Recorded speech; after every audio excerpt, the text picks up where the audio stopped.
La communauté de communes du Plateau Picard propose à ses habitants des composteurs à prix réduit, dans la limite de 2 par foyer. Disponibles toute l'année, vous pouvez vous les procurer auprès du pôle environnement à Saint-Just-en-Chaussée.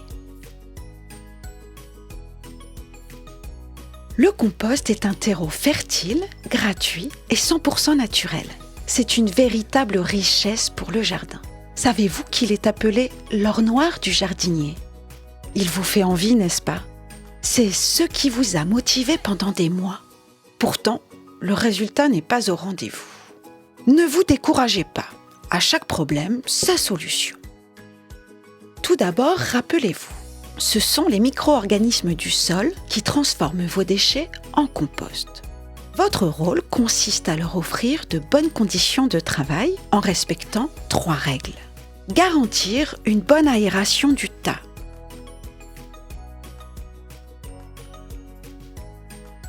Y maintenir une humidité suffisante. Mélanger dans des proportions égales des déchets verts, frais, humides, souples et des déchets bruns, secs, coriaces, cassants. Autrement dit, à chaque apport de l'un, vous devez apporter l'autre en quantité égale. Si vous ne suivez pas ces règles, il se peut que les problèmes surviennent. Votre compost sent mauvais ? C'est le signe d'un déséquilibre. La matière organique est en train de fermenter. Il faut intervenir. Cela se produit lorsque le compost est trop humide. Par exemple, suite à un dépôt excessif de déchets verts, soit lorsqu'il est trop tassé et que l'air n'y circule plus. Il vous faut décompacter le tas, le laisser sécher ou y apporter suffisamment de déchets bruns pour absorber l'excès d'humidité. Pour procéder, le plus efficace est de sortir le tas du composteur. Une fois l'équilibre rétabli, le compost est rechargé dans le bac. Autre problème, vos déchets ne se décomposent pas. Votre tas est trop sec. Votre compost s'est peut-être desséché sous l'action du soleil ou du vent. Vous avez mis trop de déchets bruns par rapport au vert.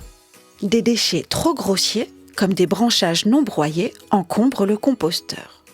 Vous vous en doutez, il faut rétablir la situation selon les 3 règles du compostage.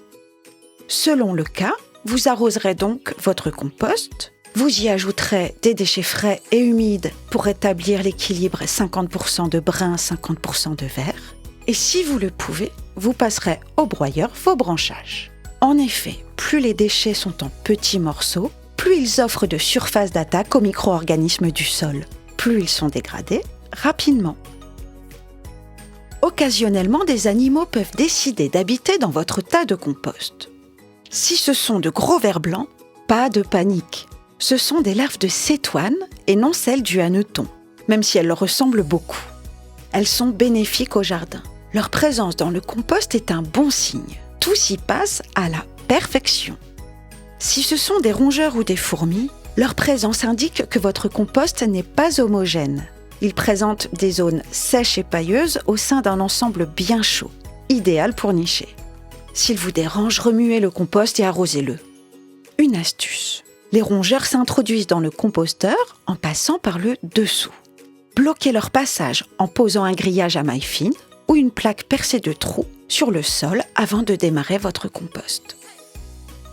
Pour d'autres conseils sur le compostage, retrouvez-nous à travers les vidéos de la communauté de communes du Plateau Picard, mais aussi sur notre stand ou à l'occasion d'ateliers gratuits.